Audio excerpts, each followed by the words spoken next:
Hello, I'm Lorelei Corcoran, Professor and Director of the Institute of Egyptian Art and Archaeology at the University of Memphis. Welcome to the 5th annual Alumni Lecture Series in Egyptology, a series initiated to bring University of Memphis graduates back to campus to discuss their current research and to serve as models of success for our enrolled students. This year's lecture will again be held virtually, and we will miss seeing our guest speaker in person, but we look forward to this opportunity to share her lecture and our series with a broader audience, since this lecture will also be available for future viewing on a University of Memphis YouTube channel. This year, it is my great pleasure to introduce our alumna, Dr. Erin Peters, Director of the Boyden Gallery and Collection and lecturer in Museum Studies at St. Mary's College of Maryland. Dr. Peters received her BA in Art History from Arizona State University, her MA in Art History with a concentration in Egyptian art and archaeology at the University of Memphis, and her PhD in Art History from the University of Iowa. Dr. Peters is an accomplished scholar, lecturer, and curator with a specialized research interest in Roman Egypt. She has conducted fieldwork in Egypt at Antinopolis, Hadrian City, formerly served as assistant curator at the Carnegie Museum of Natural History in Pittsburgh, Pennsylvania, and spearheaded a major curatorial project in ancient polychromy and digital reconstruction as part of the multidisciplinary team that successfully colorized the Temple of Dendur at the Metropolitan Museum of Art, New York. Her invited lecture, Dendur and the Dodecaskoinos, Towards a Stratigraphy of Stories, will help place into context the religious activities of the multicultural society of the Dodecaskoinos, the Nubian neighborhood that existed at the southernmost border of Roman Egypt. Please welcome Dr. Erin Peters. Thank you, Dr. Corcoran. It is such an honor to be asked by the faculty of the Institute of Egyptian Archaeology to give this year's annual alumni lecture. And I am thrilled to be able to share my research with you virtually. Well, I had hoped to be able to travel to Memphis and see the faculty and students of the IEAA in person. The continued pandemic makes it unwise. I was particularly excited to visit Memphis again to go back to some of my old haunts, especially in the Cooper Young district, and maybe even catch some blues on Beale. Living in Memphis was formative for me, not least because of studying at the IEAA, and especially having the ability to work with the African collections in the Art Museum.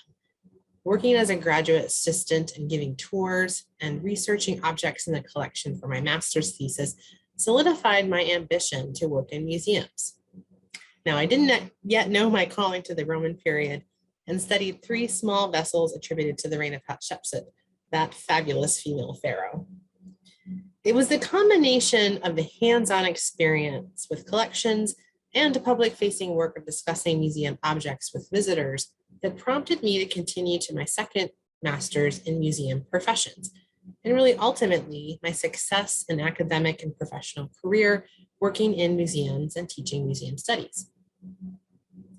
As for research specialties in Egypt, when I finally did get out of the 18th dynasty and see the possibilities in the Roman period while completing my PhD, I knew I had to get back down to Memphis and consult with the faculty, especially Dr. Corcoran, who is a specialist in Roman Egypt, when formulating my dissertation topic. Now, their support, and this includes Dr. Corcoran, Fred Albertson, Pat Podzorski, and Nigel Strudwick, was invaluable and speaks volumes about the program at Memphis. All were keen to meet with me and interested in helping to advise my work, even as a PhD student at another institution. This is another reason I was so keen to come to Memphis for this lecture and pay forward some of their support in talking with current students. Alas, this is not yet the time, and I will instead be excited about the continual possibilities to connect virtually. This includes this exciting online series of lectures available on YouTube, organized by the IEAA.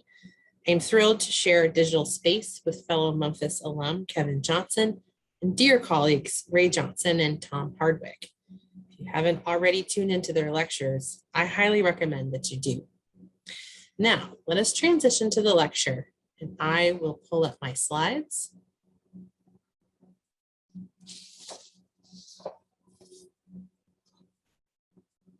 All right, here we are. So much of what I will discuss today really asks us to place our current selves in our contemporary moment in the work that we do, the ancient world and ancient objects. Now, this is something of an epistemological disobedience. What I ask is for us to be forthright about our positionality. So let me begin with orienting us to the context of this image on the title slide. This image represents my view in photographing the Temple of Dender in its display at the Metropolitan Museum of Art in New York City during my dissertation research and fellowship. This image focuses on one scene carved into the south jamb of the east face of the gate that stands before the temple proper. This relief depicts the pharaoh, here Augustus, offering the hieroglyphic sign for field to Isis, was very recognizable with her distinctive headdress, also the hieroglyphic sign for her name, and Herodotus. Now this is Horus in his form as he who protects his father. As we will see, this offering, the sign of the field, is especially meaningful in helping to understand the Temple of Dender's ancient role in the regional sacred landscape called the Dodecaskoinos. My main aim in this talk is to investigate the ancient context of the Temple of Dender and its regional sacred landscape as Egypt became part of the Roman Empire. And here you can see this region that starts on the strip of the Nile in Nubia. And again, it starts at this first cataract, rocky outcrops illustrated here, the Temple of Isis at Philae here, and then further south to other locations, and also the Temple of Dender.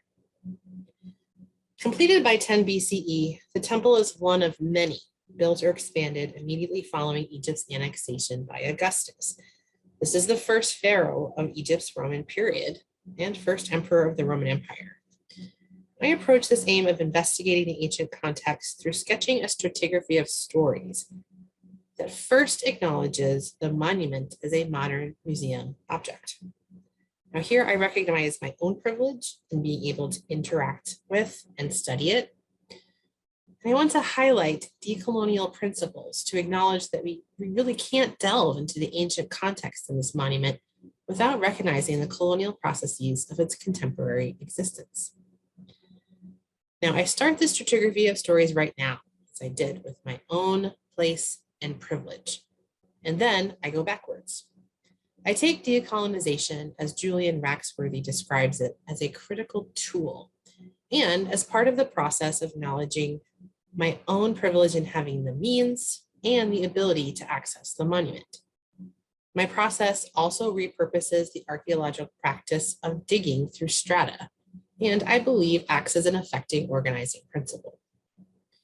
Additionally, the purpose of the layers is to advocate for us to think in multiplicities at the time of the monument's creation and acknowledge complexities through long histories, multiple agents, stories, and practices from the ancient to the modern worlds. Now, the four strata that we will call layers that I will dig through today are Dender and the Met, the UNESCO campaign and the Aswan dams, Dender in situ, and Dender in the Dodecaskoinos. As we get to this fourth layer, you know I'm bringing it all together. And I encourage you to think about the pluralities of multiple experiences in the ancient region as mirroring our own contemporary connected world. Now, while I highlight different strata as equally important layers for the Temple of Dender, time does not allow for discussion of all layers. And really, more importantly, with this sketch, I acknowledge there are many details missing and in need of due diligence. Again, taking an archaeological metaphor, we need to dig and sift through all fragments and shards and make sure each has a place in the matrix.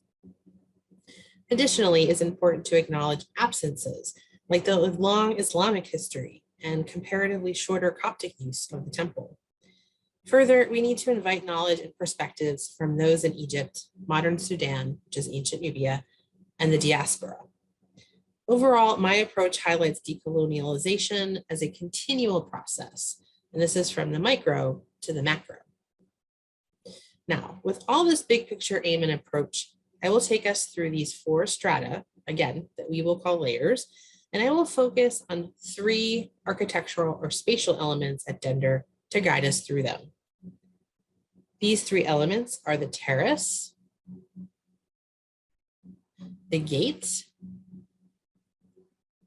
and relief carving that is actually in the furthest room, the inner sanctuary of the temple proper, not visible yet in this photograph. I will trace these elements from here in the Sackler wing to their location and function in antiquity, which will ultimately help illustrate the temple's importance and connectivity to the rest of the sacred landscape as an important part of the Roman Empire and larger Mediterranean. Now, as our first layer starts with the temple as a modern museum object, I invite you to imagine that you are standing in front of the temple as pictured here in the Sackler wing at the Met. Moving closer, the grandeur of the gate is impressive as it towers over the platform and stands sentry in front of the temple proper behind it. Now, if this view is familiar, and this spot is one of your favorites at the museum, you are among many. Indeed, the temple is an icon of the museum and arguably New York City itself. It is a must-see and is a perennial favorite place to take a rest, meet other museum visitors, and even attend an event or hot ticket party, like the annual Met Gala, also known as the Party of the Year. I know I was excited to see the chore back in action a few weeks ago, and of course, the memes and commentary that followed, along with the photos of this year's main event, dripping with decadence, like this dinner setup featured in Vogue.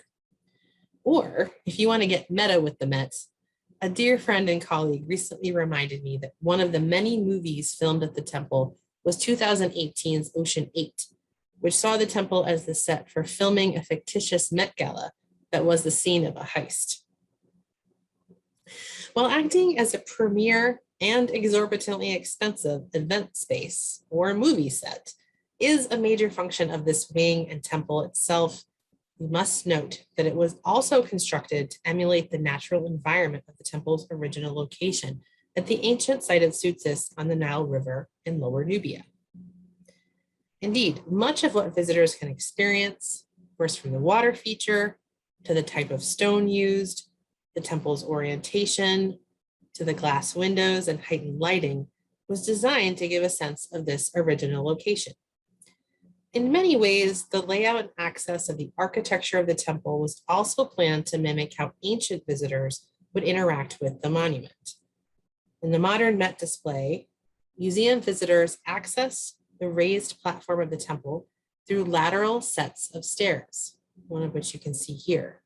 They can stand in and walk around the courtyard area and are now able to enter the front room called the pronos. This kind of activation is similar to other curatorial choices and projects for the temple that are important parts of the modern stratigraphy of stories of Dender.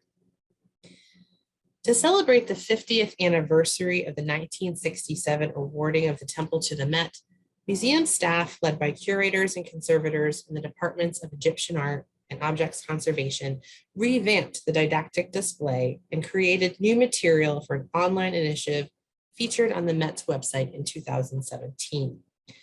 This material includes new essays that range in topic from the official presidential letter awarding the temple to the Met, to ancient geographical, architectural, and religious contexts of the temple, to 18th and 19th century Europeans' drawings and photographs of the temple, and contemporary performances and cultural events at the temple.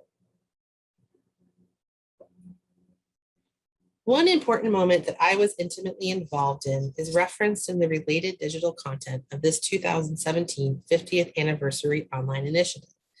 This is the Color the Temple project that I joined in 2013 to 14 when a Chester Dale Fellow in the Department of Egyptian Art.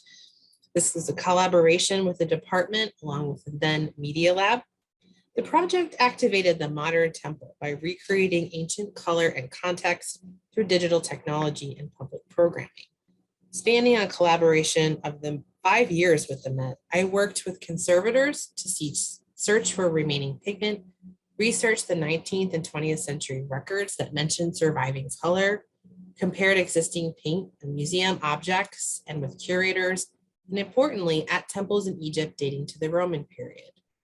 From this research, we worked with digital technologists to create a hypothetical reconstruction of the paint and patterning on one scene of the temple, using projection mapping technology to show it, and we devised a suite of interactive features through both projection and storytelling that expanded on the topic of the original color of the temple as related to its socio-political and religious contexts in Augustan Egypt and Nubia.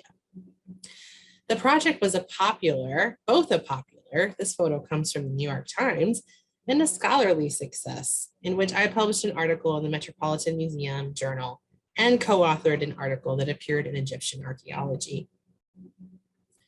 A core aim of all of us involved in this project from the get-go and throughout, was expanding museum visitors' experience with Dender, which brings me back to the current museum display. Visitors can step inside the front room, again called the pronaos, much like ancient visitors. Now here you can see illuminated by light and in a detail, we see this relief carving as the central and indeed actually only relief carving in the inner sanctuary. This is one of our key architectural features, and I will argue its distinctiveness is essential to the temple's ancient function and context as we proceed. There are also key differences in experience as we turn around to face our two other key architectural features. This is the gate, of course, here, and then part of the terrace. Modern visitors can walk around and quite close to the gate, but they cannot go through it. And while museum visitors are also free to move around the large terrace, sit on the edge of its parapet, this favorite place to rest and meet other museum goers, this feature is actually a reconstruction, and the original terrace no longer exists. It wasn't salvaged or brought with the other elements of the temple to the United States, which leads us into our next stratigraphic layer, and this is the UNESCO campaign in the Aswan Dams. The Temple of Dender was awarded to the Met in 1967 because it was given as a gift from the Egyptian government to the United States government in return for the United States' financial commitments to the UNESCO campaign. Dubbed the International Salvage Campaign to save Egyptian and Nubian cultural heritage from destruction due to the building of the Aswan Dam, it has often been heralded and criticized for its immediate and long-lasting effects on the monuments, land, and people in Nubia and the diaspora. I recognize the great complexity and damage generating from this modern mission and call attention to recent and current projects aimed at reparations for this damage. These projects include the 2019-2020 Museum of Fine Arts exhibition, Ancient Nubia Now, the work of the Nile Valley Collective, the University of Michigan Humanities Collaboratory Project, this is Narrating Nubia, the Social Lives of Heritage, and the Egypt's Dispersed Heritage Project, spearheaded by Hebet El-Gawad and Alice Stevenson at the University College London. It is important to highlight these projects while noting that the 40th anniversary of the UNESCO campaign was recently celebrated in Egypt and praised for, quote, setting the example of international solidarity based on the understanding of the universal nature of heritage and the importance of its conservation and transmission, end quote. And this was reported in a news statement from the World Heritage Convention in UNESCO in March 2020. Here again, I acknowledge my privilege, being able to experience the Temple of Dender and the others saved as part of the campaign, especially Philae and Kalapsha, which are two major components of my research and premise in this talk. And I show you the locations of the temples removed, and Philae here, Kalapsha here, and Dender here. I also acknowledge that my experience with these monuments has been made possible and dictated through their dismemberment, movement, and recreation, all hinging on decisions made during this campaign, like not removing and relocating the massive terrace of the Temple of Dender. Coming back to this specific architectural feature, here again, I want to use it as a springboard to discuss what can be interpreted as gains due to the various buildings and raisings of the Aswan Dam that culminated in the completion of the Aswan High Dam in 1970. Because of the dam's continuous construction from the late 19th century through much of the 20th, a number of surveys were conducted at Dender and other temples in the region. British Egyptologist Arthur Weigall, who was appointed Inspector General of Antiquities for the Egyptian government by Frenchman Gaston Maspero, completed an early survey of the temple in order to record information before the first raising of the dam in 1907. And in this survey, Weigall called the terrace, quote, the main feature of the temple, unquote.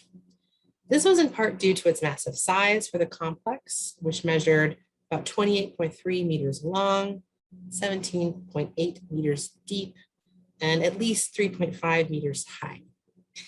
This main feature of the temple is a key link that connects this layer to our stratigraphy of stories. So here, this is the layer above, Dender and the Met, and the one below, Dender in situ, that we will now delve into.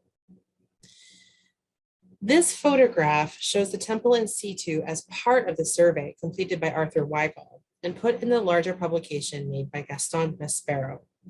Maspero was the second official head of the Egyptian Antiquities Service, and like the first, Auguste Mariette was a Frenchman.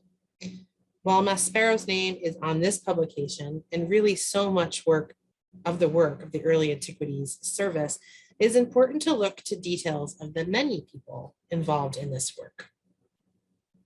Donald Reed published an article accounting for the early history of the Antiquities Service and calls attention to Ahmad Kamal as an Egyptian who was part and parcel to this early work. Reed's article, entitled Indigenous Egyptology, the Decolonization of a Profession, was published in 1985. And given the current resurgence of many titles and topics just like it in 2021, like this lecture, it proves these issues and approaches have long histories. Now here, let's return to the photograph. While acknowledging the problematic use of almost exclusively European sources in early records of the temple, I want to bring us back to our three main architectural features that are guideposts through our stratigraphic layers. Now here again, we have the terrace, you can see in all its glory, the gate, of course here, and a relief carving that is at the back, again, the inner sanctuary of the temple proper, not yet visible in this photograph. This photograph does illustrate Weigall's statement that the terrace is the main feature of the temple. While it is important to note that the perspective makes a few courses of both the gate and the temple proper invisible, so here and here. It's still massive, no doubt, when considering the ratio of the temple complex as a whole.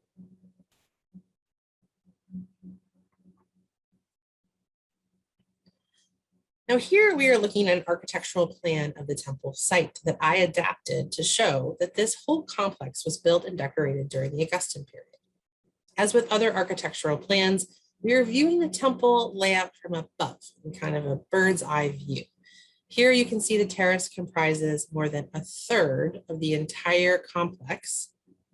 And this really shows an architectural and spatial emphasis on the front of the complex, especially when you add it with the gate here that would have been situated in a large mud brick, what could be like a pylon type feature. Now we may be able to offer an explanation by turning back to other representations of the temple in situ. This is a drawing published in a travel account by the French architect Francois Go in 1822, which shows the edge of the Nile coming quite close here to the terrace in the front of the temple. Well, the temple complex did front onto the river, which was an essential part of the religious cult in the region. However, this is not the only element that is striking and that gives context to this monument. Take note of how the temple proper here backs up against a steep cliff face here. Again, see how little or really no open space there is between the back of the temple and the cliff face. This spatial relationship is particularly evident right here in this photographic print in the Metz collection by the French civil engineer Felix Thénard. Thénard visited Egypt to document the monuments in the new medium of photography. His eye to detail and understanding of perspective shows the limit of space at the back, temple proper here, and the expanse of space at the front. And this perspective indicates this even more accentuated as it's situated on a hill up into this cliff. Let's compare this again to the architectural plan, keeping in mind that we have now flipped orientation from Thénard's photograph, and the terrace, of course, is here, the gate here, relief carving in the inner sanctuary in the temple proper is here, cliff face is identified here, and a rock cut chamber is here. I'd like to use this plan to briefly overview how temple space was used. For the long history of ancient Egypt, the most important room in a cult temple was the inner sanctuary at the back of the temple. This was believed to be the home of the god. The inner sanctuary was only accessible to the chief priest or the pharaoh. And then, as each more successive area or room proceeded from the inner sanctuary outwards, this was more and more accessible to the general public. Here we have the inner sanctuary, and each room and area processes outwards. Indeed, during religious festivals and large regional or national rites, the public were active participants in processions. And in these types of festivals, the open areas, terrace, and the courtyard would be essential in religious activities where people met with the gods. And in many ways, these areas acted and became publicly accessible counterpoints to the inaccessible inner sanctuary.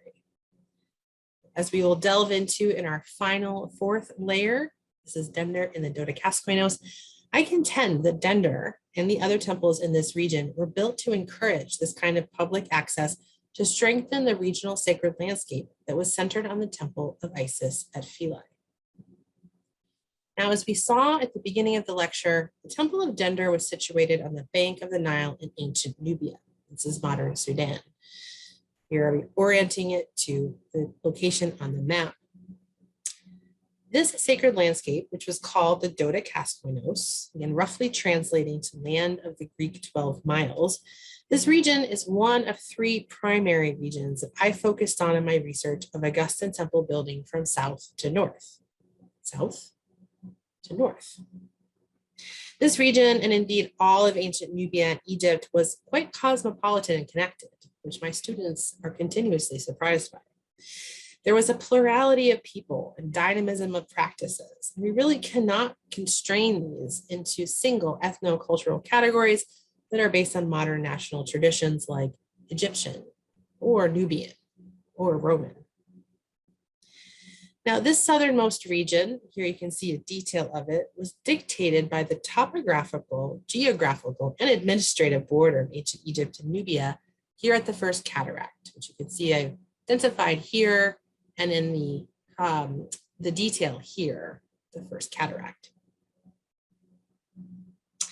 For millennia, this border saw contact, conquests, and connectivity of these ancient African kingdoms.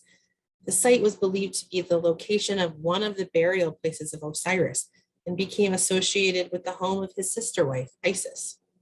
To honor this sacred site and these great deities, religious veneration on Philae Island began at least by Dynasty 25, with the installation of a granite altar dedicated in the reign of the Kushite king Taharka. From Dynasty 25, the temple complex of Isis expanded exponentially in size and in power of cult. The many temples in the region, including Kalabsha and Dendar, identified here and here, paid tribute. This is like a kind of taxes to Philae. And the many religious rites and festivals centered on Philae's festival calendar. Now, continuing with these themes of temple cult, religious rites and festivals and spatial use, I'd like to recap the overview of how temple space was used that I introduced just a few minutes ago by looking again at the plan of the Temple of Dendar.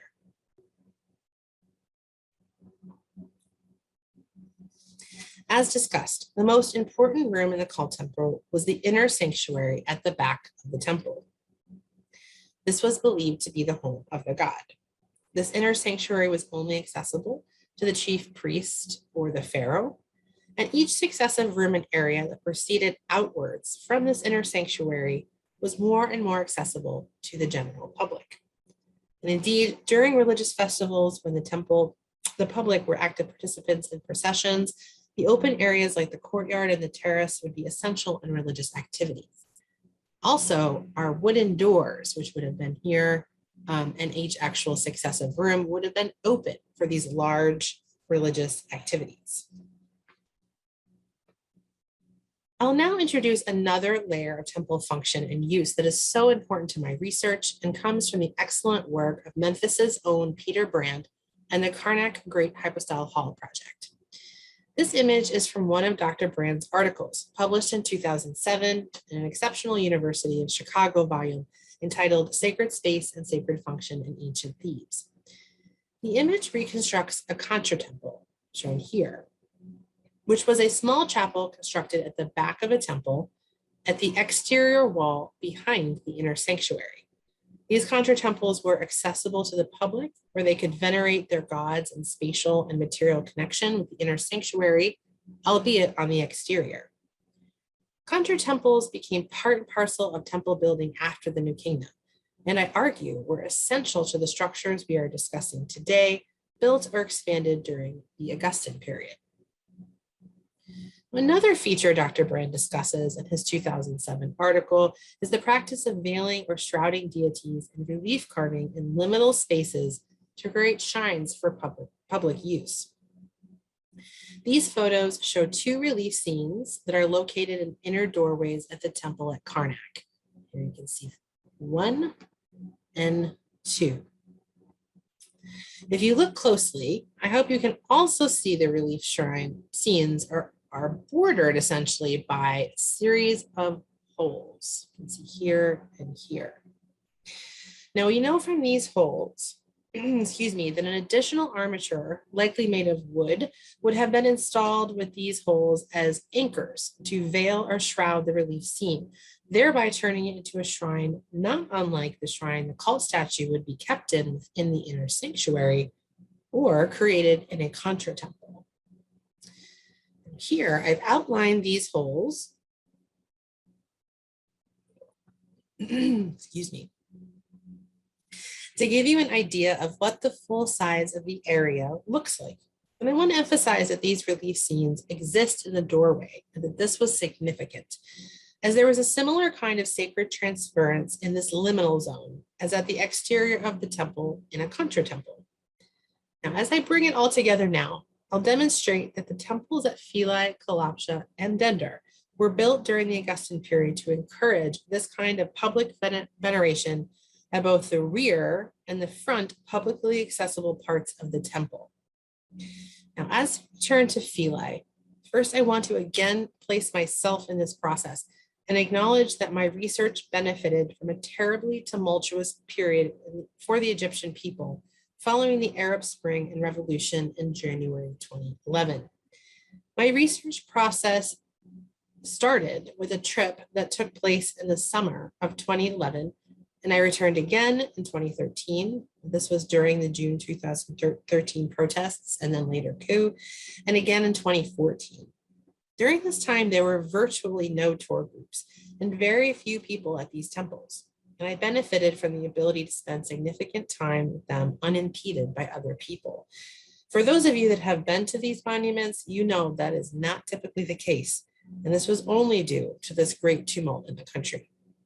Now, with that acknowledgement, I turn to the temple complex plan, and this is on the left.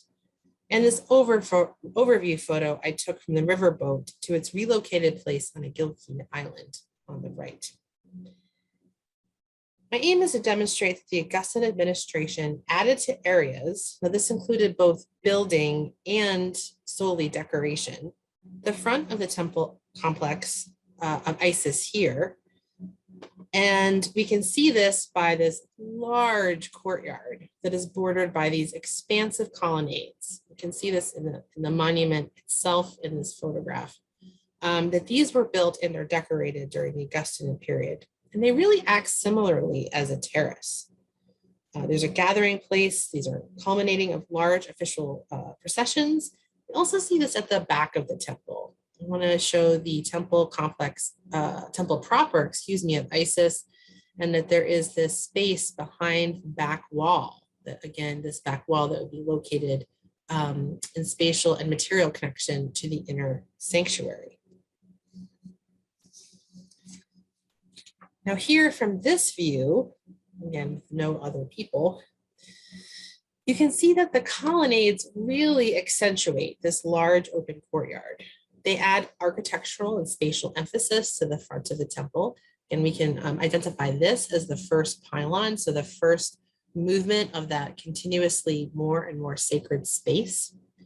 This is very similar to the terrace at the Temple of Dendor. I'd like to turn then to the back of the temple, and you can see large relief carvings. So this is the back wall here, that sacred area on the other side of the inner sanctum. These relief carvings date to the Augustan period, and this again could have been the type of space that would have been venerated by a contra temple. We can also see a significant amount of space created for this type of veneration between the back wall and what is called the girdle wall, which is essentially a wall that immediately surrounds the temple proper. This amount of space is significant not only because of the large relief on the back wall, which are here, but also because there is relief carving on the girdle wall itself, which you can see only survives fragmentarily. These blocks would have extended fully for a full wall. You may have guessed, these are actually outfitted with holes, and I have again highlighted them in red. In applying what we know, what the veiling or shrouding of relief scenes from Karnak, again, as in Dr. Brand's article, these figures would have had armatures outfitted to make them into extra individual shrines linked to this all-important space at the rear of the temple, where the public could participate in veneration. You see a strikingly similar picture at the Temple of Kalabsha, for which I show the temple plan again on the left, and an overview photo I took from the riverboat to its relocated place on the island of New Kalabsha on the right. It is important to note that the standing, albeit relocated, temple at Kalabsha was an Augustan rebuilding, and thus can give us a real clear picture of how temple space was planned in this period. Here we have double emphasis, actually, on the front before the pylon. We have both a tribune that extends here and a terrace that is parallel to the front and pylon of the temple itself. Now here I want to show pictures that emphasize the monumentality of these features. Here you can see the tribune as it extends from a below perspective. And then here, actually I'm standing on the terrace, which extends on either side and looks out towards the large tribune, towards the what would be the Nile River. Now, I want to emphasize again, this is just the center of the terrace, and it would have extended along the entire front of the facade. Now, traversing to the back again, we can see this exceptionally overly large space behind the temple proper. This is again like the back wall of the Temple of Isis at Philae. This would be against the inner sanctuary on the other side. Again, carved with large relief figures, Crossing to the girdle wall, I hope you can see that it, of course, is also carved, which I say, of course, because this is our narrative here with the connectivity of these temples, but it's actually quite unusual. In this next image, you can see how amazing this relief carving is, and the really complex system of holes around it gives us a clear indication that this would indeed have been made into a shrine at this back area of the temple. Also, I want to emphasize again how large this space is behind the back of the temple, and here where the girdle wall is, that this would have been on. The relief carving would have had this armature and veil that would have protruded from it. Here it measures over 6 meters. Now at Philae, which was also a large space, it measured approximately 4 meters. Now I argue this kind of worship at this exterior shrine was built into the architecture of the complex. Again, we would need extra space for both the armature and the people to be here, to be venerating in this space. Now, as we shall see, I think this also offers a possible reason for the location of the relief shrine in the inner sanctum at Dender. Now, as we've traversed through our stratigraphy of stories and complexity of layers, we are now able to connect ancient and modern and go back to the Met display to conclude how this temple functioned in antiquity. Now, in this connection, I want to remind you of this essential architectural feature that the temple proper, here, backed up into a steep cliff face. And there was really no space for creating that kind of large area where the public could gather, in addition to the protruding shrine from the relief carving at the back of the temple, like there was at Kalabsha and Philae. I'll take us right to the relief carving in the inner sanctuary of the temple proper in the Met's display. Now, if you look closely, I hope you may be able to pick out what may be familiar now as a series of, you guessed it, holes, indicating indeed that this would have received an additional armature and some kind of veiled or shrouded application for a shrine, similar to those we have just looked at. Looking at other areas in the inner sanctuary, this lack of relief carving appears quite stark, especially stark considering this is the inner sanctuary, which in earlier Egyptian history would have been decorated first, and then the exterior of the temple would have been decorated later. To contextualize this, I want to return here to the view of the facade of the temple proper. Now, again, I invite you to imagine yourself as a visitor in the museum, or possibly an ancient visitor. And looking through what would be open doors, and these would be wooden doors open during large processions and festivals, you can see the relief carving here on the back wall. Ultimately, I argue that the publicly accessible space with this shrine that was part and parcel to the temple building in the Augustan period was moved inside the Temple of Dender because it could not be located at the back. Here showing this emphasis how the temple proper was up against a cliff face. In this way, it was possible for worshipers to visually access the shrine, if not physically. This created an architectural and spatial emphasis on the back of the temple, again in a distinctive form, and on the front of the temple with the gate and terrace, like at Kalabsha and Philae. So our 3 spatial or architectural features lead us to the conclusion that this was connected to these other temples in the region and indicates this exceptionally interesting and distinctive feature inside the Temple of Dender. Now, I'd like to finish where we started with my photograph of the one scene carved into the south jamb of the east face of the gate that stands before the temple proper in the Met.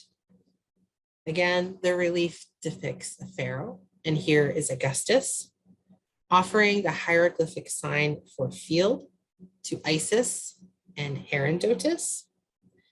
Now, within the Dodekaskoinos, again, the sacred regional landscape that focused on the temple of Isis at Philae, this sign was a symbol for the region itself.